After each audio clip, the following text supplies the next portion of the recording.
Why is it important for realtors and those in the real estate industry to be behind the grant program? At the end of the day, we're all working in an industry that takes a lot of collaborative thought and ideas. We want to be able to support the housing initiatives in any way possible.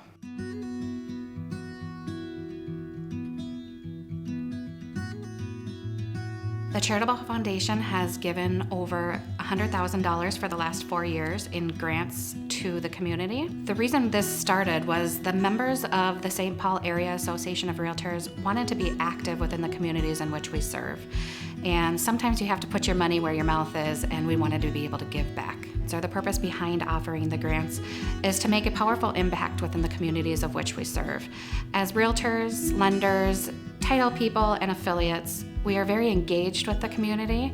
We want to bring people into the community, and we want to be able to help those around us.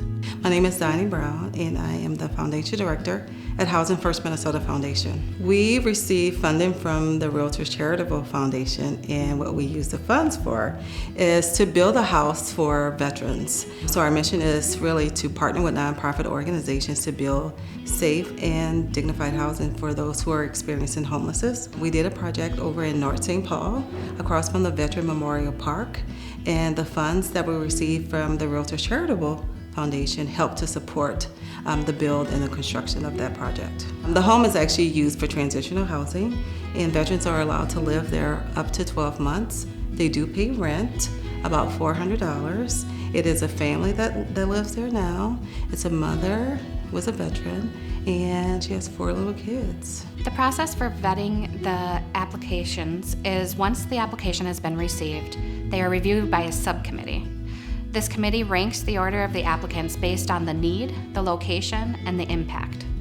We also review them to see if they qualify for one or more of our 4 key focus areas for the St. Paul Area Association of Realtors, including advocacy, community engagement, professional development, and communications, which are also known as the 4 pillars.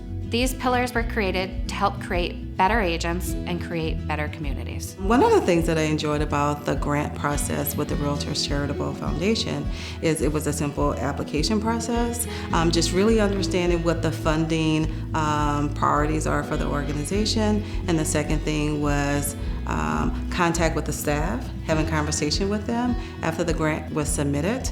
And then the third piece of that was actually having a grant process, of which we did a presentation of what our project was. We do sometimes often have more applicants than we're allowed to serve in any one given year.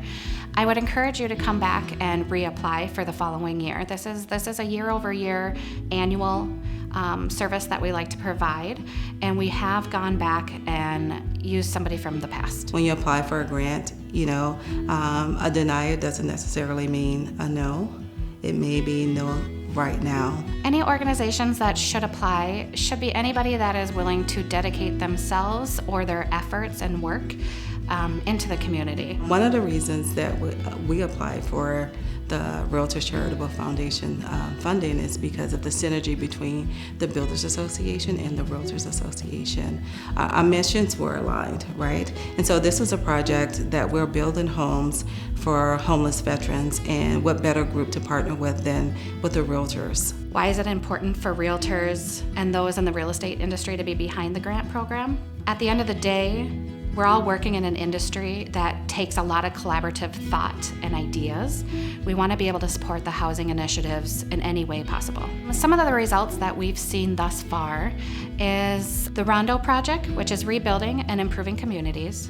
Meals from the Heart, which is providing meals to those who need it most. Great River Greening, restoring land, water, and wonder. Mapping Prejudice, to eliminate barriers in housing and abolish radical covenants and restrictions that were used to prevent people from color from purchasing homes in particular areas. Housing First Minnesota, lifting home ownerships and barriers. And then lastly, Safe Summer Nights, which is to create safe communities by building relationships between first responders and the community. For more information, you can visit us on realtorscharitable.org.